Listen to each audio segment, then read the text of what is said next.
Hello everyone, आज के इस लेक्चर में हम देखेंगे calculation of line inductance of transmission line. ठीक है, तो सबसे पहले अगर मैं फॉर्मूला ड्राइव करूं, आप इलेक्ट्रिकल मशीन में देखोगे। ठीक है, तो लाइन इंडक्टेंस कैसे कैलकुलेट करते हैं। लाइन इंडक्टेंस, मान लीजिए मेरे पास एक कॉयल है। ठीक है, एक यहाँ पे कॉयल है। इस कॉयल में क्या है, मान लीजिए मैंने यहाँ पे एसी सप्लाई दे रखी है। ठीक है, मान लीजिए यहाँ पे एसी सप्लाई आपने लगा रखी है भाई। ठीक है, और यहाँ पे मान लीजिए मैंने स्विच लगा दिया है और मान लीजिए टी इज इक्वल टू 0 पे स्विच ऑन हो रही है। ठीक है, जो लाइन इंडक्टेंस आपकी होगा, जो क्या करेगा, विच अपोज, हाँ जी, change in current, change in current को अपोज करेगी आपकी। ठीक है, इंडक्टेंस। ठीक है, जैसे रेजिस्टेंस होता है ना, वो आपके करंट को अपोज करती है, लेकिन कौन सा करंट, जो आपका कांस्टेंट करंट जा रहा होता है। ठीक है, जो इंडक्टेंस होती है वो उस करंट को अपोज करती है जो टाइम के साथ वेरी करता है। ठीक है, ये दोनों में डिफरेंस होता है। ठीक है, जैसे ही यहाँ पे स्विच ऑन होगी, करंट यहाँ पे फ्लो होगा आई ऑफ टी।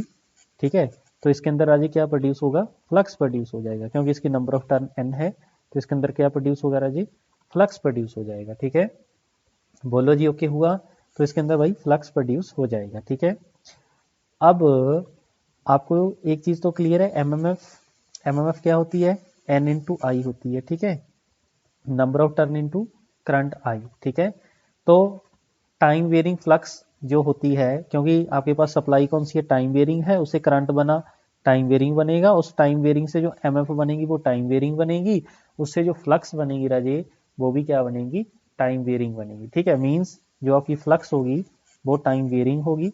और अगर फ्लक्स मेरी टाइम वेरिंग है राजे, तो उसके अंदर क्या प्रोड्यूस होगा, if flux is time varying, तो उसके अंदर ईएमएफ प्रोड्यूस हो जाएगा। ठीक है, ये आप ऑलरेडी जानते हो कितना ईएमएफ प्रोड्यूस होगा, that is an D five divide by D T.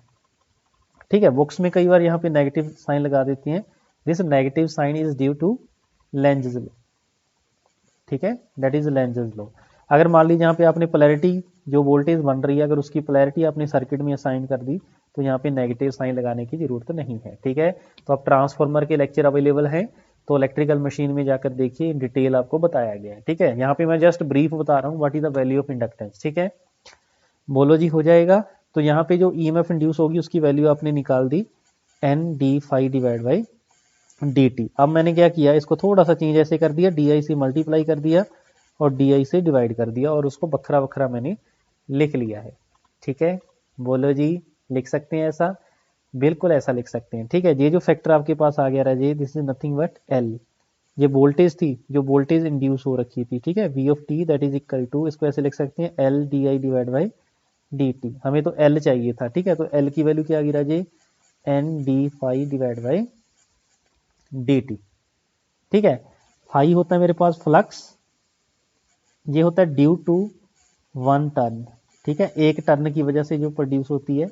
अगर मान लीजिए नंबर ऑफ टर्न एन होगी, तो टोटल फ्लक्स एक टर्न की फाइव है, तो एन टर्न की कितनी हो जाएगी, एन फाइव। इसको बोलते हैं राजे psi, mean flux linkage. Flux linkage आपकी टोटल फ्लक्स कितनी लिंक कर रही है कॉयल के साथ। ठीक है, इसको साई बोल देते हैं। ठीक है, इसका मतलब जो आपकी इंडक्टेंस होगी राजे, N, that is nothing but, और आपको ये भी क्लियर है, जो आपकी फ्लक्स होती है राजे, वो डायरेक्टली प्रोपोर्शनल टू करंट होती है। मींस आपका जो फ्लक्स और करंट का ग्राफ है, ठीक है, आइडियल केस में ऐसे बनना चाहिए। ठीक है, लेकिन प्रैक्टिकली आपके कंडक्टिंग मटेरियल की प्रॉपर्टी होती है कि एक टाइम के बाद जितना वो फ्लक्स अपने से प्रोड्यूस करवा सकता है, मैक्सिमम देगा, इसके बाद वो सैचुरेट हो जाएगा। ठीक है, that is the meaning of this, otherwise ये स्ट्रेट लाइन रहेगी। ठीक है, अगर स्ट्रेट लाइन रहेगी, इसका मतलब हम ऐसे लिख सकते हैं, एन फाइव डिवाइड बाई, बोलो लिख सकते हैं कि नहीं लिख सकते भाई, यहाँ पे आई है भाई, N five divide by I, ऐसे लिख सकते हैं भाई, बिल्कुल लिख सकते हैं। और एन फाइव क्या होती है, फ्लक्स लिंकेज। इसका मतलब इंडक्टेंस के लिए मुझे साई डिवाइड बाई आई निकालना होगा। ठीक है, that is the meaning of this. ठीक है, तो जे भाई मेरे पास इंडक्टेंस हो जाएगी, और साई की वैल्यू आपके पास एन ऑफ फाइव हो जाएगा। साई के आपका फ्लक्स लिंकेज है। ठीक है, अब हम बात करते हैं थ्योरम पे आते हैं। ठीक है, इसके बाद पावर सिस्टम की प्रॉब्लम पे आएंगे। ठीक है, थ्योरम वन, जो मेरी डायरेक्ट रिजल्ट इसका वहां पे यूज होगा। ठीक है, तो पहली थ्योरम देखिए क्या है। मान लीजिए मेरे पास एक कंडक्टर है। ठीक है जी, मान लीजिए मेरे पास एक कंडक्टर है। ठीक है, बड़े ध्यान से समझना भाई, ठीक है। लेकिन आपको तो रिजल्ट याद रखना होगा, ठीक है। जो रिजल्ट आएगा वो आपने याद रखना है, ठीक है। मान लीजिए इसका जो डाया है दैट इज ए, स्मॉल ए इसका डाया है, ठीक है। और इस के अंदर से जो करंट जा रहा है मान लीजिए वो आई करंट जा रहा है, ठीक है। इसके अंदर से जो करंट जा रहा है राजे, this is nothing but I current, ठीक है। एक इंडक्टर था, सॉरी एक कंडक्टर था भाई, एक वायर है, सिंपल, सिंपल इज वायर, ठीक है। तो ट्रांसमिशन लाइन भी वायर ही होती है भाई, ठीक है।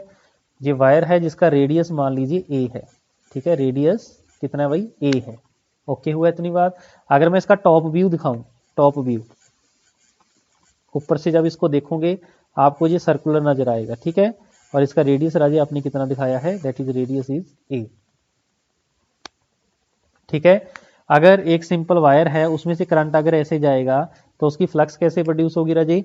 आप अपना राइट हैंड यूज करिए, जो आपका अंगूठा होगा उसको करंट की डायरेक्शन में जूम करिए और इसको वायर को पकड़ लीजिए, ठीक है। तो सर्कुलर आपके पास फ्लक्स प्रोड्यूस होगी जिसकी डायरेक्शन ये होगी, ठीक है। बोलो जी, बन जाएगी, ठीक है जी, हो जाएगा भाई यहाँ तक, बिल्कुल हो जाएगा। जो आपका करंट है राजी, जो आपका एक कंडक्टर है ना, इस कंडक्टर के ऐसा नहीं है करंट आपके सिर्फ सरफेस के अंदर है, ठीक है। करंट आपका इनसाइड भी होगा, ठीक है। तो लिखिए यहाँ पे current not comes from one point, it is distributed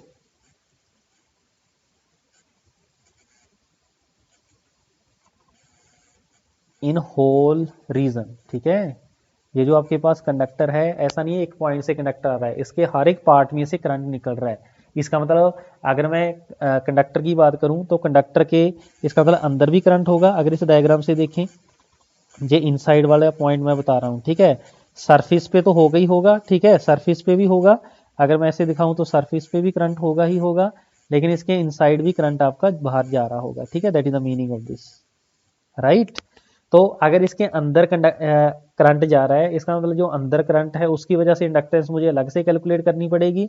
जो आपका आउटसाइड मींस आपकी बॉडी ऑफ द कंडक्टर है उसकी वजह से इंडक्टेंस मुझे अलग कैलकुलेट करनी पड़ेगी, ठीक है।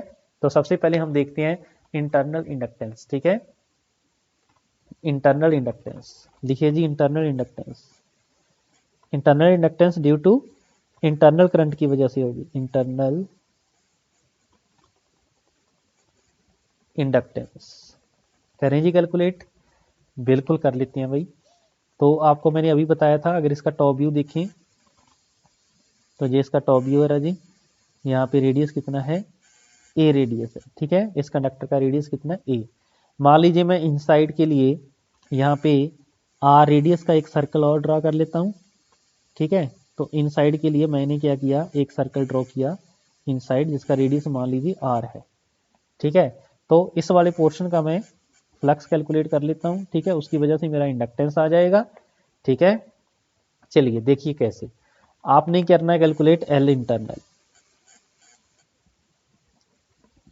ओके। तो मुझे एक चीज बताइए, जो आपके पास पूरा एरिया था, पूरा एरिया ऑफ सर्कल ये है ना, ठीक है। इसमें से करंट आई जा रहा है, ठीक है। इस पूरे एरिया, जिसका एरिया कितना है पाई ए स्क्वायर, इसमें करंट कितना जा रहा है राजी, इन दिस एरिया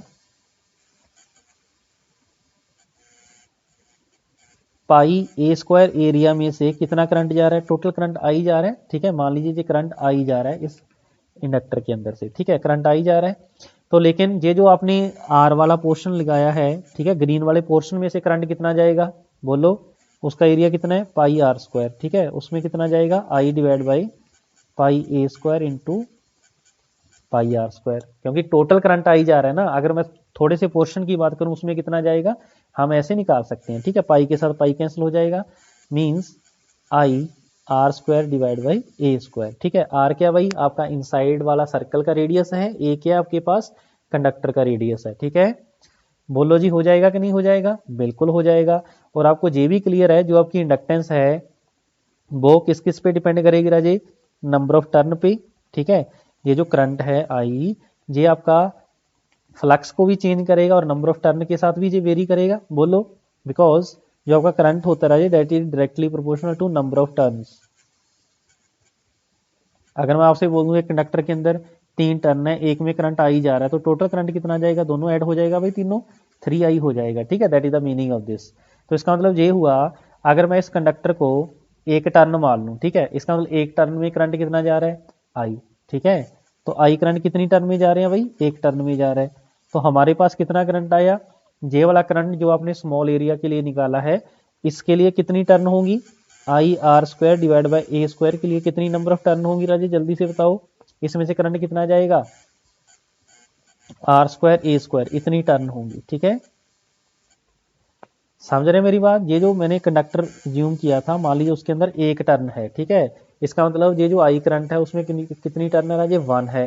तो इतने करंट के लिए टर्न कितनी होंगी, दैट इज डिवाइड बाई आई कर देंगे ना। ठीक है, तो ये इतनी हो जाएंगी। ठीक है, या फिर आप ऐसे ही निकाल लो भाई।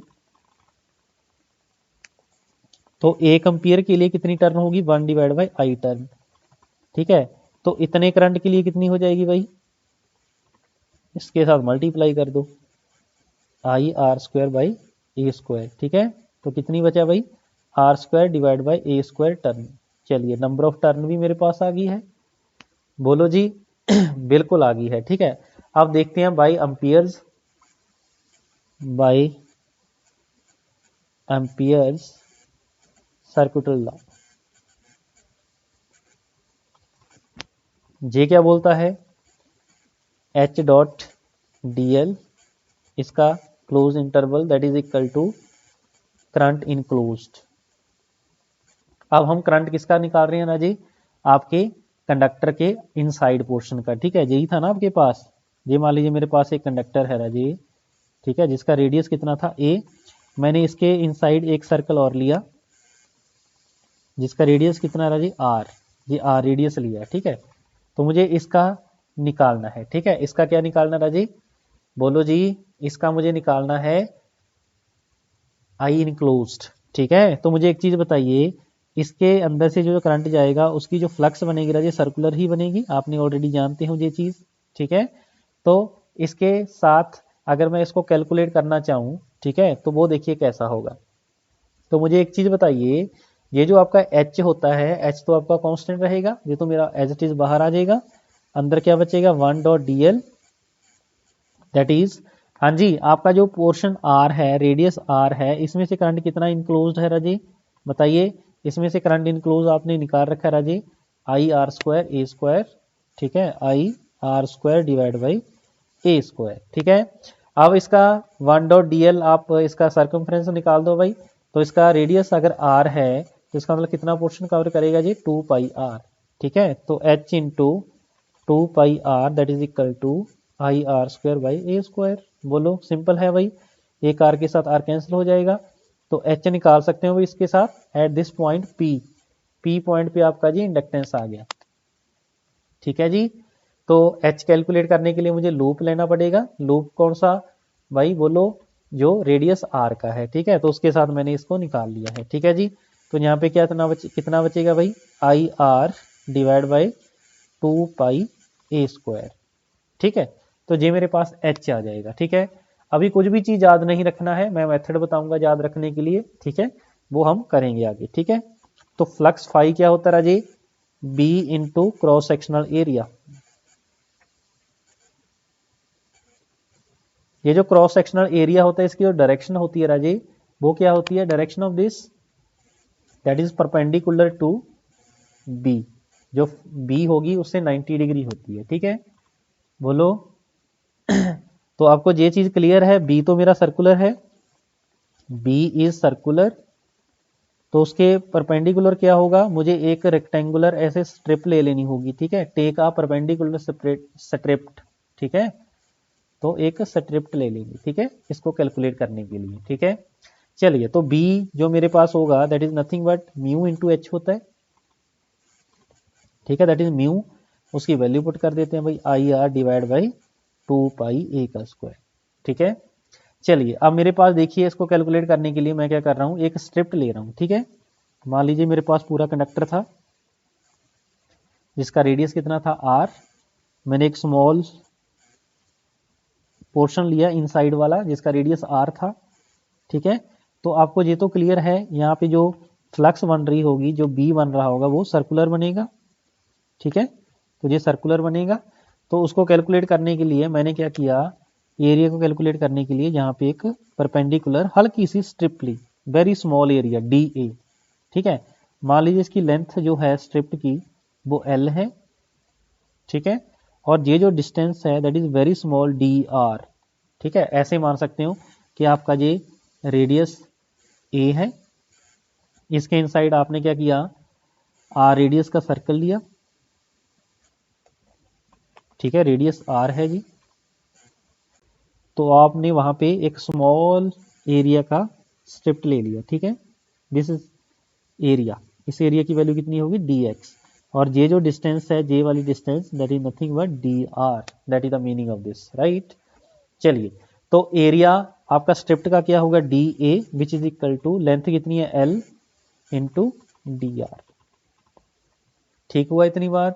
तो फ्लक्स इन डी एरिया कितना होगा, flux in area D A, small portion का निकाल दो, अगर जहां तक आपने निकालना है उसका इंटीग्रेट कर दो राजे वहां तक। ठीक है, तो इजी हो जाएगा। तो स्मॉल फ्लक्स आ जाएगी d phi which is equal to, हाँ जी, बी इंटू डी ए हो जाएगा। ठीक है, तो बी की वैल्यू कितनी है mu I R divide by 2 pi a का square into L into d r. ठीक है, ये मेरे पास फ्लक्स आ जाएगी। अगर मैं फ्लक्स लिंकेज की बात करूं डी साई स्मॉल एरिया के लिए, वो क्या होगा number of turn into flux phi. ठीक है, जो स्मॉल पोर्शन की है। चलिए, तो D of psi is equal to number of turn आपने कैलकुलेट की थी भाई, नंबर ऑफ टर्न थी आपके पास R square by A square. ठीक है, तो यहाँ पे लिख देंगे नंबर ऑफ टर्न है R square divide by A का स्क्वायर। ओके हुआ जहां तक, इंटू डी साई जिसकी वैल्यू है mu I into r divide by 2 pi a का square l into d r. ठीक है जी, यहां तक ओके हो गया भाई, बोलो। तो अगर मैं टोटल फ्लक्स लिंकेज की बात करूं, टोटल फ्लक्स लिंकेज देखो स्मॉल पोर्शन का आपके पास आ गया है, टोटल फ्लक्स लिंकेज आपने जहां तक कैलकुलेट करना है वहां तक आप कैलकुलेट कर सकते हो। ठीक है, total flux linkage that is Sai. ठीक है, तो आप मुझे एक चीज बताइए, टोटल फ्लक्स लिंकेज आपने इनसाइड वाली निकालनी है, यहाँ इस पॉइंट से लेके आपने इस वाले पॉइंट तक निकालनी है। ठीक है, तो इसका मतलब इसको इंटीग्रेट करते हैं, ये सेंटर वाले पॉइंट को 0 ले लो, इसका रेडियस कितना है ए है, इसका मतलब इसको इंटीग्रेट कर दो 0 से ए, किसको भाई, बोलो किसको, आर वाले पॉइंट को। ठीक है, क्योंकि आर के विद रिस्पेक्ट टू ही आपने ये चीजें निकाली है ना, इसका मतलब म्यू भी आपका कांस्टेंट है, आर ये अंदर जाएगा आपका म्यू, और आई कांस्टेंट है, नीचे बचेगा 2 पाई ए की पावर 4, अंदर कितना बचेगा आर की पावर इतना इंटू डी आर। ठीक है जी, तो फ्लक्स लिंकेज निकाल सकते हो, mu I divide by 2 pi ए की पावर 4 इंटू इंटीग्रेशन क्या हो जाएगा आर की पावर 4 बाई 4, 0 से ए आपकी लिमिट है। ठीक है, तो उसको जब हम कैलकुलेट करेंगे इसके साथ भाई एल भी बच जाएगा, एल भी बाहर आ जाएगा, mu I divide by 2 pi ए की पावर 4 इंटू एल इंटू ए की पावर 4 बाई 4, ये चीज आ जाएगी भाई। ठीक है, ए की पावर 4 के साथ 4 कैंसिल हो जाएगा, तो फ्लक्स लिंकेज आपके पास जो आ जाएगा that is mu I divide by 8 pi into L, यही चीज बचेगी भाई, बोलो बोलो जी। जे फाई इंटरनल आ जाएगा आपके पास। ठीक है, सबके साथ भाई इंटरनल लगाओ, आपने टोटल इंटरनल कैलकुलेट कर लिया, इंटरनल मीन 0 से ए तक आपने इसको कैलकुलेट कर लिया है। ठीक है, तो अगर मैं इंडक्टेंस इंटरनल की बात करूं वो क्या आ जाएगा, Sai internal divide by current I, बोलो यही हो जाएगा। तो आपने क्या करना है, इस आई को इधर आके डिवाइड कर देना है। ठीक है, तो बचेगा mu divide by 8 pi into L. लेकिन आपको पता है जो आपकी ट्रांसमिशन लाइन है इसके अंदर सभी रेजिस्टेंस इंडक्टेंस कैपेसिटेंस पर यूनिट लेंथ डिफाइंड होती है। ठीक है, इसका मतलब ये जो एल है इसको भी हम इधर डिवाइड कर देंगे। ठीक है, ये इतनी हेनरी आ जाएगी। अब I internal that is equal to mu divide by 8 pi, ये आ जाएगी हेनरी पर मीटर और किलोमीटर। ठीक है, तो ये आ जाएगी इंडक्टेंस पर यूनिट लेंथ, इंडक्टेंस पर यूनिट लेंथ। ठीक हो इतनी बात, बोलो जी। ये जो म्यू है राजे इसकी वैल्यू कितनी होती है, mu not into mu of r होता है। ठीक है, ये क्या होती है, नॉन मैग्नेटिक मटेरियल की जे, नॉन मैग्नेटिक मटेरियल की जे 1 होती है, ठीक है। लेकिन जो इनसाइड पोर्शन है भाई, इनसाइड तो आपका मैग्नेटिक मटेरियल है, उसकी कुछ ना कुछ वैल्यू रहेगी, ठीक है, that is the meaning of this. और जो म्यू नॉट है ये आपकी डिफाइंड होती है विद रिस्पेक्ट टू एयर, ये एयर की होती है, ठीक है, परमेबिलिटी, जिसकी वैल्यू कितनी होती है 4 पाई इंटू 10⁻⁻⁷ हेनरी पर मीटर, ठीक है जी। चलिए, तो एल इंटरनल की अगर मैं बात करूं that is equal to mu not into mu r, ठीक है, म्यू आर डिवाइड बाय कितना है 8 पाई, यही था भाई, बोलो। अगर हम म्यू नॉट की मैं वैल्यू पुट कर दूं 4 pi into 10⁻⁷ into mu of r divide by 8 pi, ठीक है, इसको कैंसिल कर देंगे जी, 2 पे जाएगा। तो एल इंटरनल इस केस में कितना आ जाएगा राजी, बोलो 1/2 इंटू 10⁻⁷ म्यू आर हेनरी पर मीटर, ठीक है जी। तो ये भाई मैंने कैलकुलेट कर लिया भाई इंडक्टेंस इंटरनल, ठीक है। आप कैलकुलेट करेंगे इंडक्टेंस एक्सटर्नल, फिर टोटल कैलकुलेट कर लेंगे, ठीक है, इंटरनल प्लस एक्सटर्नल, ठीक है। तो लिखिए एक्सटर्नल नंबर 2 हम कैलकुलेट करेंगे, एक्सटर्नल इंडक्टेंस, जो लास्ट पे रिजल्ट आएगा बस उस पे मजा आने वाला है, ठीक है। तो डायरेक्ट आप किसी भी पॉइंट की इंडक्टेंस लिख सकते हैं, ठीक है। सुनिए, ये मेरे पास वही कंडक्टर था, इन साइड वाली आपने देख ली थी, अब आपने देखनी है आउट साइड, ठीक है। आउट साइड आप मान लीजिए इसके साथ जो भी मेरे पास फ्लक्स आएगी वो एक सर्कुलर फॉर्म में आएगी, ठीक है, मींस मान लीजिए ये यहाँ तक जाएगी, ठीक है, ये मान लीजिए इंडक्टेंस यहाँ तक जाएगी, ठीक है, ये मान लीजिए पॉइंट P है, ठीक है। और अगर मैं एरिया की बात करूं, एरिया क्या आएगा, इसके परपेंडिकुलर आ जाएगा राजी, एक परपेंडिकुलर स्ट्रिप ले लेंगे, ठीक है, इसकी लेंथ मान लीजिए L है, ठीक है, और मान लीजिए इसके जो विड्थ है राजी दैट इज dr, ठीक है, और ये मान लीजिए डिस्टेंस कितनी है r है, ठीक है। तो कैलकुलेट करिए भाई, तो अम्पियर्स लॉ यूज करो, H dot D l which is equal to, हाँ जी, आई इनक्लोज्ड, आई जो इनक्लोज्ड होता है, ये जो आप अम्पियर सर्कुलर लॉ के लिए आप यहाँ पे एक क्लोज लूप लगाते हो ना, इसके अंदर से करंट कितना जा रहा है वो होता है आपके पास, ठीक है। आप देख सकते हो इस पूरे लूप के अंदर से पूरा का पूरा करंट कंडक्टर निकल रहा है, मींस आई करंट जा रहा है, इसका मतलब आई इनक्लोज की वैल्यू कितनी हो जाएगी इस केस में, आई हो जाएगी, ठीक है जी। तो इसका मतलब ये हुआ एच इंटू 1 dl की वैल्यू कितनी हो जाएगी 2 pi R which is equal to I enclose की वैल्यू कितनी है, आई है, बोलो जी, ओके हो जाएगा, बिल्कुल ओके हो जाएगा जी, ठीक है। तो आगे यहाँ से h की वैल्यू आ जाएगी that is I divide by 2 pi r, ठीक है। अगर h आपके पास आ गया है, इसके बाद हम क्या निकाल लेंगे राजे, b निकाल लेंगे, b which is equal to mu into H. अब यहाँ पे म्यू देखिए बाहर वाला पोर्शन आ गया है ना, बाहर तो एयर है, तो एयर का म्यू ऑफ आर की वैल्यू कितनी हो जाती है 1, इसका मतलब यहाँ पे सिंपली क्या लिखेंगे म्यू नॉट एच, ठीक है। तो mu not H means mu not I divide by 2 pi r, ठीक है। अब इस स्मॉल पोर्शन का जो एरिया जो स्ट्रिप आपने लिखे हैं डी ए है, उसकी वैल्यू आप निकाल सकते हैं भाई एल इंटू डी आर, ठीक है। उसकी वजह से जो फ्लक्स बनेगा डी फाई, उसकी वैल्यू निकाल सकते हो भाई, बिल्कुल निकाल सकते हैं राजे, म्यू नॉट आई, तो डी फाई क्या हो जाएगा बी इंटू ए, बी की वैल्यू है 2 पाई आर डिवाइड बाई, ठीक है, into area L into d r, ठीक है। ऐसे ही आप फ्लक्स लिंकेज निकाल सकते हो डी साई, फ्लक्स लिंकेज के लिए मुझे नंबर ऑफ टर्न चाहिए होंगी, तो नंबर ऑफ टर्न इस केस में कितनी है राजे 1, ठीक है, पूरा का पूरा कंडक्टर निकल गया ना, ये देखो पूरा का पूरा कंडक्टर है, पूरे के पूरे कंडक्टर की नंबर ऑफ टर्न हमने कितनी एज्यूम की थी 1, इसका मतलब उतना ही आ जाएगा mu not I divide by 2 pi r into l d r, ठीक है। आप बताओ कहाँ से कहाँ तक कैलकुलेट करनी है आपने फ्लक्स, ठीक है। ऐसा करते हैं, जो आपकी फ्लक्स है मैं ऐसा करता हूँ, यहाँ पे एक डिस्टेंस P1 पॉइंट लिया, ये मान लीजिए पॉइंट P1 है, ठीक है, तो यहाँ पे एक सर्कल लगा देते हैं भाई, ठीक है, मान लीजिए पॉइंट P1 है और सेंटर से लेके डिस्टेंस मान लीजिए D2 है, एक पॉइंट मैं यहाँ पे P2 ज्यूम कर लेता हूँ, ठीक है, सेंटर से लेके इसकी डिस्टेंस देख लेते हैं कितनी है, मान लीजिए D2 है, ठीक है, ये डिस्टेंस D2 है, तो मैं D1 से लेके D2 डिस्टेंस तक एक्सटर्नल निकालना चाहता हूँ D5, ठीक है, निकाल सकते हैं भाई, बोलो जी, साई एक्सटर्नल बिल्कुल निकाल सकते हैं, mu not I into L divide by 2 pi D1 से लेके D2, ठीक है। अंदर क्या बचेगा 1 divide by r into d r, ठीक है। तो फाई एक्सटर्नल की जो वैल्यू मेरे पास आएगी राजी, that is mu not I into L divide by 2 pi 1/r का क्या हो जाएगा एल एन आर D1 से लेके D2, ठीक है।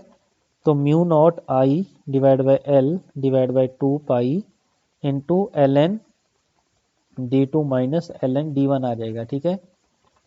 बोलो जी ये चीज़ बन जाएगी, बिल्कुल बन जाएगी, ठीक है। आगे फर्दर इसको अगर मैं सिंप्लीफाई करूं तो psi external divide by I आ जाएगा और डिवाइड बाई एल भी कर देते हैं, पर यूनिट लेंथ ही आ जाएगा आपके पास, ठीक है। तो अंदर क्या बचेगा म्यू नॉट डिवाइड बाई 2 पाई, ठीक है, एल एन, इसको ऐसे लिख सकते हैं D2 डिवाइड बाई D1, ठीक है।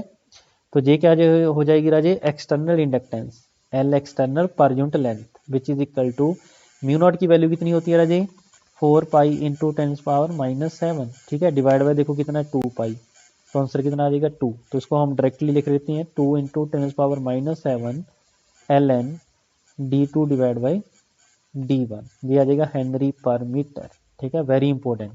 अब इसको डायरेक्ट देखो लिखने का तरीका क्या,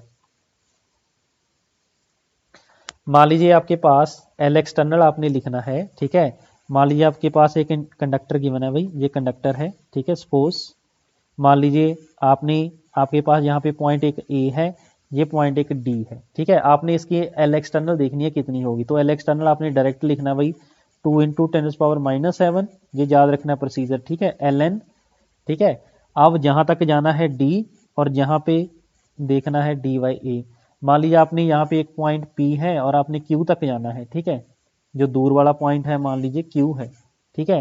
तो इसकी एल एक्सटर्नल क्या होगी राजी 2 इंटू 10⁻⁷ एल एन दूर वाला पॉइंट डिवाइड बाय नेड़े वाला पॉइंट, ठीक है। तो ये एक एल एक्सटर्नल लिखने का भी डायरेक्ट वे है, ठीक है। तो ये चीज़ आपको पता होनी चाहिए, ठीक है जी। बोलो ओके हो जाएगा, हाँ जी बिल्कुल ठीक है।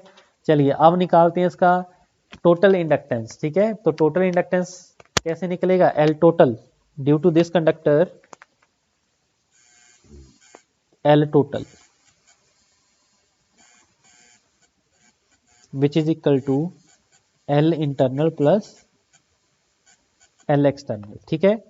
तो आपका जो एल इंटरनल था राजे, आप यहाँ पे देखिए, अगर मैं यहाँ पे देखूं एल इंटरनल तो आपने 0 से लेके ए तक निकाल लिया था, 0 से लेके ए तक। अब जो आपने एक्सटर्नल निकाला है राजे, वो आपने D1 से लेके D2 निकाला, यहाँ पे कोई पॉइंट था D1, यहाँ पे कोई पॉइंट था D2, ठीक है। तो यहाँ तक तो आपने कैलकुलेट कर लिया, अब आगे इस पॉइंट से आगे जाना चाहिए, ठीक है, लेकिन आपका जा रहा है इस पॉइंट से आगे, ठीक है। तो आप ऐसा करिए, आप ए पॉइंट से लेके कोई अनदर पॉइंट डी तक कैलकुलेट कर लीजिए, ठीक है। तो इसका एल एक्सटर्नल क्या होगा राजे, L external of this simple सी बात है 2 इंटू 10⁻⁷ एल एन दूर वाली डिस्टेंस डिवाइड बाय नेड़े वाली डिस्टेंस, ठीक है। क्योंकि फेर ही आपके पास ऐड होगी ना वो वाली पॉइंट, लगातारता होनी चाहिए। ए तक तो कैलकुलेट कर लिया था, ए से आगे कैलकुलेट करेंगे, ठीक है, that is the point of this. तो एल टोटल एल इंटरनल किसके इक्वल आया था भाई, जल्दी से बताओ 1/2 into 10⁻⁷ mu R, 1/2 into 10⁻⁷ mu R plus L external किसके इक्वल आया 2 into 10⁻⁷ L N D Y A, D क्या है एनी पॉइंट डी, ठीक है, वहां तक आपने कैलकुलेट करना है, ठीक है। चलिए मैं 2 इंटू 10⁻⁷ कॉमन निकाल रहा हूँ भाई, तो इधर क्या बचेगा भाई 1/4, बोलो जी। और मैं एक तरफ मान के चल रहा हूँ म्यू आर की वैल्यू मान लीजिए 1 है, ठीक है, उस केस में निकाल रहा हूँ प्लस, हाँ जी, अंदर 2 इंटू 10 बाहर चला गया, यहाँ पे बचेगा एल एन डी वाई ए, इसको ऐसे लिख सकते हैं, ठीक है। अब फर्दर देखिए, इसको मैं सिंप्लीफाई कर रहा हूँ भाई, इसको मैं ऐसे लिख सकता हूँ एल एन ई की पावर 1/4, बिल्कुल लिख सकते हैं ना जी, क्योंकि ई और एल एन कैंसिल हो जाएगा, 1/4 ही बचेगा, ठीक है। बोलो लिख सकते हैं जी, हाँ जी लिख सकते हैं, ठीक है। चलिए 2 इंटू 10⁻⁷, अब मुझे एक चीज़ बताइए, ये दोनों एल एन प्लस हो रहे हैं, मीन्स मल्टीप्लाई हो जाएंगे राजी, डी बाई ए इंटू ई की पावर 1/4, बोलो जी हो जाएंगे, बिल्कुल हो जाएंगे।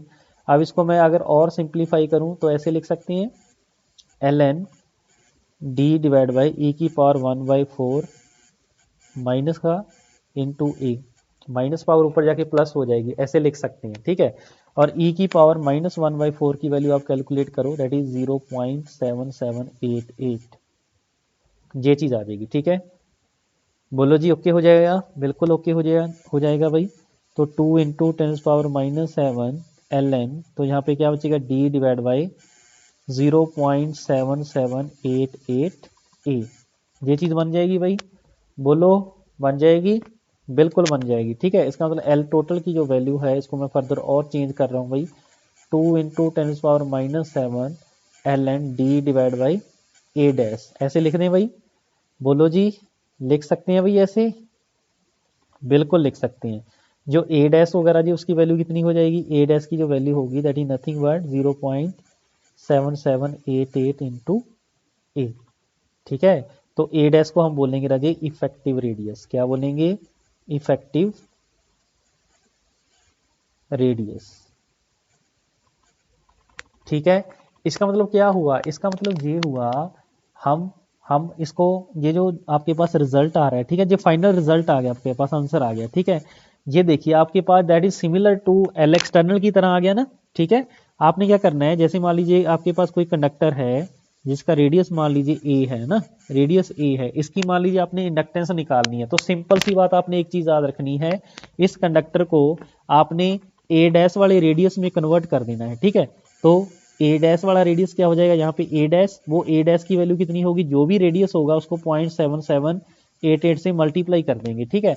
और यहाँ पे पॉइंट डी अज्यूम कर लेंगे, ठीक है। बोलो जी ए डैश वाला रेडियस लेके आप उसकी एल एक्सटर्नल निकाल दो, ठीक है। तो इसका एल एक्सटर्नल क्या हो जाएगा राजे, एल एक्सटर्नल क्या हो जाएगा इस केस में, that is nothing but 2 into 10⁻⁷ d l N D Y a dash, ठीक है। वही मेरे पास टोटल इंडक्टेंस होगी, ठीक है। जो मेरे पास कंडक्टर गिवन था उसको मैं ए डैश रेडियस में कन्वर्ट करके उसकी एल एक्सटर्नल निकाल दूंगा, that is the meaning of this, बोलो। इसका मतलब जो टोटल इंडक्टेंस मेरे पास आया है, ठीक है, ये थ्योरम बन गया जी। अब मैं बार बार ये पूरा एल इंटरनल एक्सटर्नल करके फिर उसको ऐड नहीं करूंगा, सिंपल बस उसका जो रेडियस है उसको इफेक्टिव रेडियस बना दूंगा, ठीक है। दैट इज एक्सटर्नल इंडक्टेंस, ठीक है, of effective radius A dash, ठीक है। मान लीजिए यहाँ पे मेरे पास कोई कंडक्टर है, ठीक है, मान लीजिए उसका रेडियस p है, तो बताओ इसकी इंडक्टेंस कितनी होगी at point d, at distance d from the centre, ठीक है। तो मैं डायरेक्टली क्या लिखूंगा, इसका इफेक्टिव रेडियस बना दूंगा क्या, p डैश, इसका एल एक्सटर्नल निकाल दो भाई, बोलो कितना होगा, 2 into 10⁻⁷ ln D by P dash, और जो p डैश जब लिखूंगा 0.7788 इंटू, बोलो जो भी आपकी p की वैल्यू गिवन होगी, ठीक है। बोलो इजी हो गया भाई।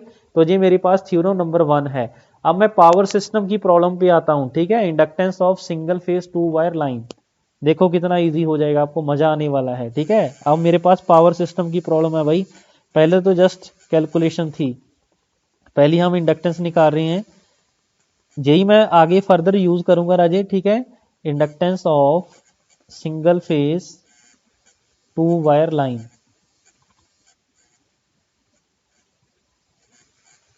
एक फेज की आपको पता भाई 2 तारें होती है, एक न्यूट्रल होगा एक फेज होगा, ठीक है। अब देखिए ध्यान से, ये मान लीजिए मेरे पास एक कंडक्टर है, ये दूसरा है, ठीक है। तो 2 कंडक्टर मेरे ऐसे जा रहे हैं, ठीक है, एक में करंट आई ऐसे जाएगा, दूसरे में वापस आएगा, इसका मतलब एक में क्या होगा, डॉट होगा, दूसरे में क्या होगा राजी, क्रॉस होगा, ठीक है। तो अगर मैं आपसे पूछूं इसकी वजह से फ्लक्स कैसे जाएगी, ठीक है, डॉट का मतलब होता है आउटसाइड, तो आप आउटसाइड अंगूठा फेरिए तो आपके पास जो लाइन होगी राजे इस टाइप से बनेगी, ठीक है, जिसकी डायरेक्शन कैसे बनेगी, बोलो ऊपर को बनेगी, ठीक है जी। और अगर मैं इसकी बात करूं, क्रॉस का मतलब होता है इनसाइड, इनसाइड अंगूठा लेके जाइए अपने राइट हैंड साइड का, तो आपके पास जो फ्लक्स लाइन बनेगी राजे ऐसे बनेगी, ठीक है। मींस दोनों फ्लक्स लाइन क्या हो रही है राजे, ऐड हो रही है, ठीक है, बोथ फ्लक्स लाइंस एडेड, कैसे पता चला, बिकॉज सेम डायरेक्शन में है, ठीक है, इसलिए ऐड होंगी, ठीक है। और मान लीजिए दोनों के सेंटर टू सेंटर जो डिस्टेंस है आपके पास दैट इज डी गिवन है, ठीक है, कितनी गिवन है, डी गिवन है। मान लीजिए इसका रेडियस जो है वो r1 है, इसका रेडियस मान लीजिए r2 है, ठीक है। बोलो जी, ओके हो जाएगा, बिल्कुल हो जाएगा, ठीक है। और जो आपको पता है जो डिस्टेंस डी है that is very very large as comparison to R1 और R2, ठीक है। तो इसका मतलब मैं R1 R2 को निगलेक्ट कर सकता हूँ, ठीक है। बिकॉज अगर मैं इस पॉइंट की बात करूँ, इस पॉइंट पे यहाँ तक कितना है, R1 है, तो आप बोलोगे सर ये वाली जो डिस्टेंस रहेगी, जे वाली जो डिस्टेंस बचेगी वो डी से माइनस हो जाएगी R1, ठीक है। तो उसके साथ कोई ज़्यादा इफेक्ट नहीं पड़ने वाला, क्योंकि डी वेरी वेरी लार्ज है as comparison to radius of the conductor, ठीक है। उसको मैं अप्रोक्सीमेट सेम ही लेके चलूंगा। बोलो जी, सही है यहाँ तक, बोलो। तो इसका मतलब एक कंडक्टर के अंदर करंट जाएगा, दूसरे में से आएगा, ठीक है। तो टोटल इंडक्टेंस क्या हो जाएगी इस केस में, total inductance due to first conductor, ये मान लीजिए सेकंड कंडक्टर है, inductance due to second conductor, ठीक है। दोनों का सम कर देंगे। सम क्यों किया, क्योंकि दोनों की फ्लक्स ऐड हो रही है, ठीक है।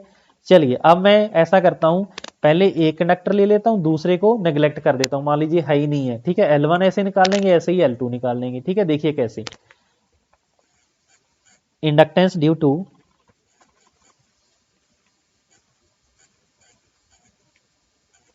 First conductor